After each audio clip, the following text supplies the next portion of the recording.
Grady, what's that scraggly stuff growing over there? Oh, that's parsley, wild parsley. And it sprung up by itself.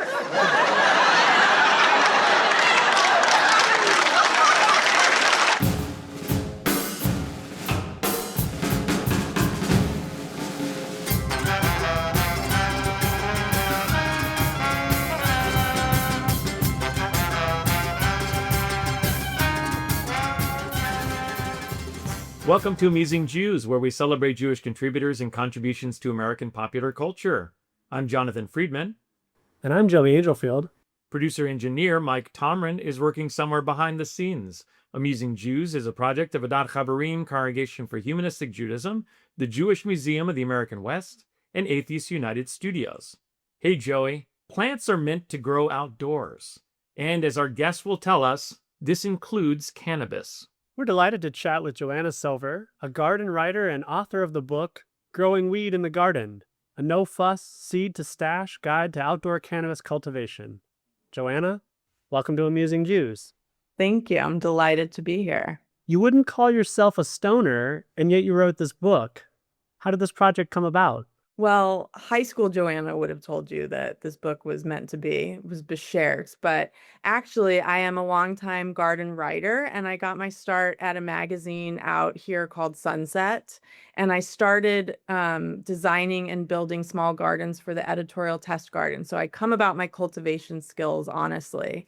And I lost my job in 2017 and was desperate to keep writing. So I reached out to every editor I'd ever worked with.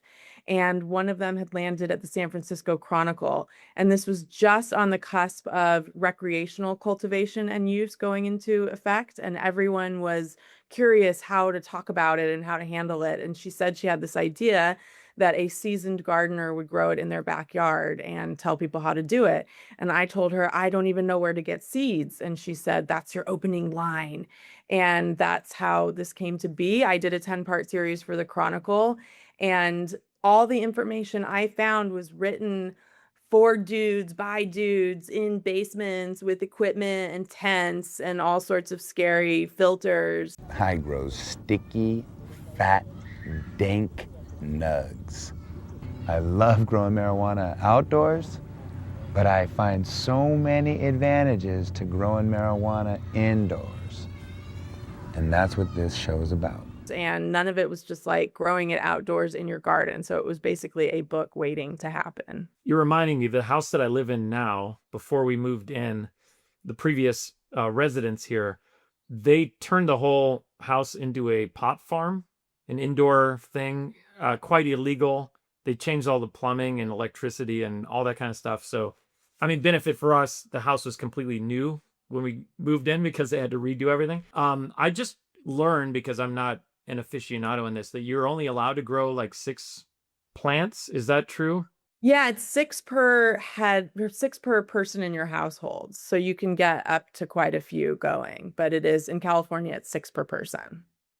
And people have been busted. You described cannabis as one of the oldest cultivated plants in the world. Could you take us through some of that history? So along with plants like barley and wheat and rice and flax, these old ancient plants were cultivated, which just means they were bred by humans to get more desirable traits because of how useful they were. And indeed, weed is one of the most useful plants. Its fibers, the hemp fiber, was spun into ropes and woven into textiles and made into sails and eventually paper, and seeds were pressed for oil and also eaten. And flowers were smoked or incensed for ceremony or perhaps medicinal purposes.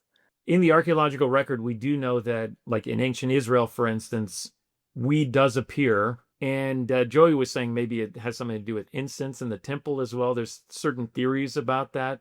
Do we know that the ancients were smoking it and getting high, or were they using it for all this other stuff, or both?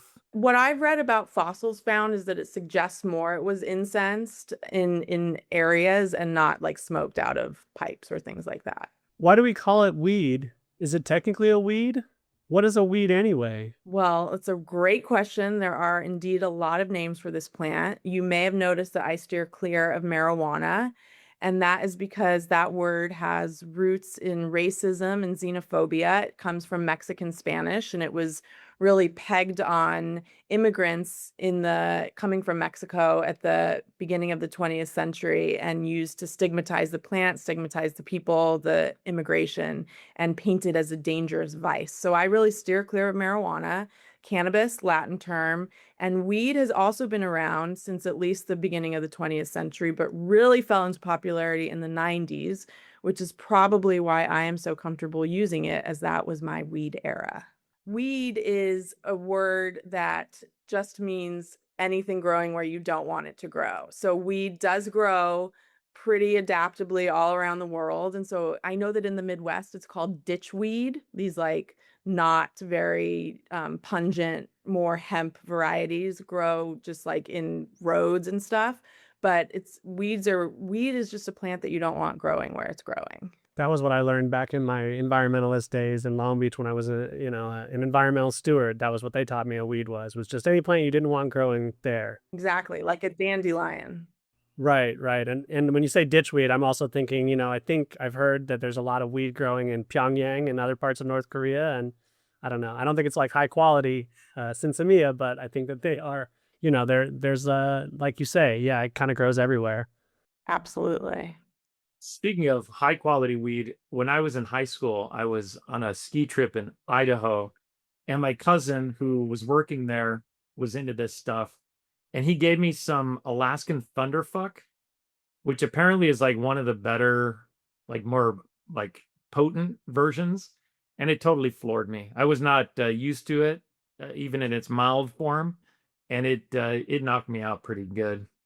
What did Stone Jonathan look like? I think I was probably wearing a tie-dye shirt with very long hair, and quite a bit of acne, I think, at that time as well. I also remember when my aunt came over to my house when I was living in Long Beach and she brought Skittles. And that was the one that floored me. And I've sort of been on a quest ever since then to see if it still exists. But I don't think, I mean, as you go into in the book, these cultivars are pretty ephemeral and a little bit sketchy. And I think you do a good job of also describing how it's a wild west out there because it's been underground and it's been prohibited for so long that they haven't had the opportunity to really get scientific with it and find out what all these cultivars are. I really appreciated that aspect of your book. Absolutely. Nobody was taking good notes or records of what they were breeding because that could have just added to your jail sentence. Enjoying the show? Click like and subscribe. You note that growing weed is perfect for people new to gardening. Why is that? It's true. It's a perfect starter plant. First of all, it's not a big commitment. It's one growing season. So think tomato, late spring to early fall, or you can get even shorter breeds than that, shorter varieties than that. So not a long-term commitment, grows super fast, super quickly, super big depending on variety. It's really a dramatic plant. It does all this leafy growth and then switches to flowering. And that's just a really dramatic effect to watch happen. The smells are hilarious. If you have any weed in your past and suddenly you're growing it in your garden, it's just completely amusing. And they're super funky smells, mango, or, people are selling them based on like gasoline smells, all sorts of weird smells. The flowers are unworldly. It's not like your typical flower garden, but they're beautiful. It's also a really unfussy plant. It's drought tolerant. As we've said, it grows everywhere. It's really adaptable. So it doesn't need a ton of water. It doesn't need a lot of fertilizer. It doesn't need a lot of stuff. And it's just a great fun crop to try out for the first time. I also really appreciated in your book, there's beautiful pictures of people's gardens where they're growing next to lantana and dahlias, some of my wife's and her aunt's favorite plants. And I thought, yeah, I mean, my wife would really appreciate this book, even though she's really not a stoner. But another thing I really appreciated about your book in this realm was the way you described a gardener as somebody who, I can't remember, I'm going to misquote you on it, but somebody who kills plants and then learns how to do it better the next time. And it was so empowering and liberating for me to think, oh, okay, I'm a gardener too. I can get there. I can experiment and get better at this. Absolutely. And I wrote it with two readers in mind. One was my sister-in-law, who's a total stoner, but has never touched the soil. And I thought if anything could get her to touch soil, it would be weed. So I wanted her to be able to walk her through it that simply. And then the other is like somebody I used to work with who's a gardener, but like your wife, no interest in weed. And why not expand her horizons to include this into her garden as well? You write that there is nothing else in the world so widely grown, but so little understood and yet to be studied. What do you make of all the excitement around weed? Well, every other plant has had generations of scientific research that's gone into it at this point. And because of prohibition, weed has really missed out. So be it agricultural reasons like disease resistance or better yield or tracing varieties like we're talking about, tracing cultivars and knowing their histories, to medicinal potential. It's just all untapped potential at this point. And I think that's what a lot of the excitement is about. What do you make also of like the medical benefits, or I mean, do you buy into that completely, or is some of that exaggerated? So I don't know. I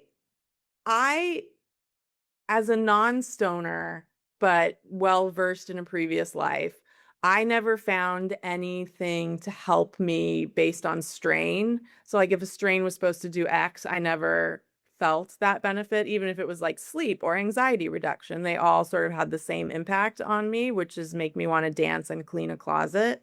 So I steer very clear from recommending cultivars for people. And in terms of the medical potential, I think it's huge, but I think I'm like a modern science type of gal. I'm a go to the doctor and have them tell me what to take type of a gal. So I will wait until that research comes down the pipeline. Have you heard from people who have used your book as a growing manual? So yes, this is so lovely. Shout out to Merritt Community College in Oakland. They actually used the book as their growing manual for their outdoor cultivation class.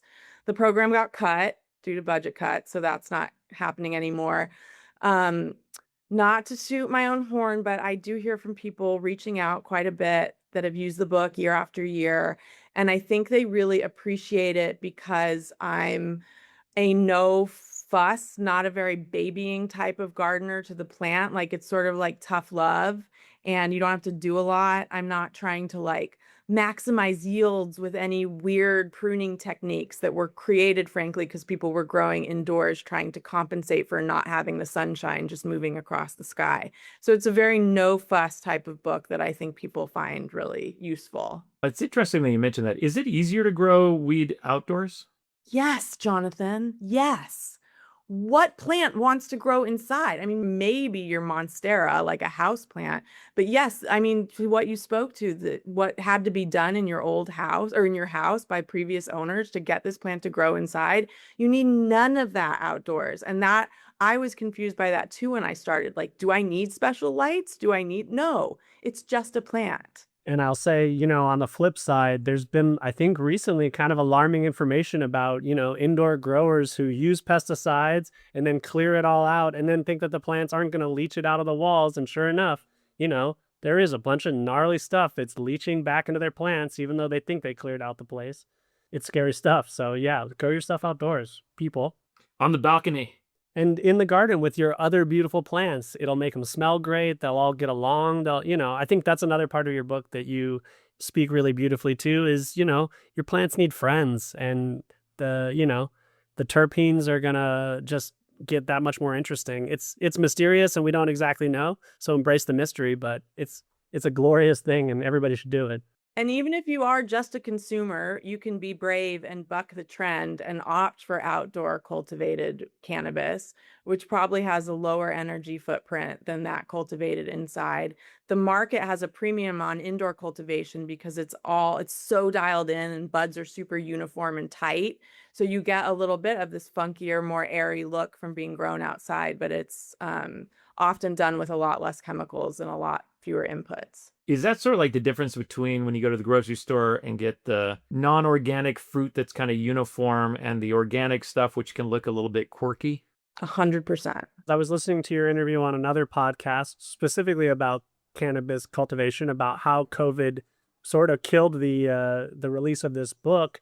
But I, was thinking maybe in the aftermath of that, I mean, I think a lot of people I don't know, I hope a lot of people got into gardening. I know at first it was all about baking sourdough and hoarding toilet paper, but has the book, I don't know, gotten its due? It had a very long, zoomy tailwind, and it is still selling, and people are still, I mean, really not to toot my own horn, people are still reaching out to me with not, kind of frequently telling me how much they love it.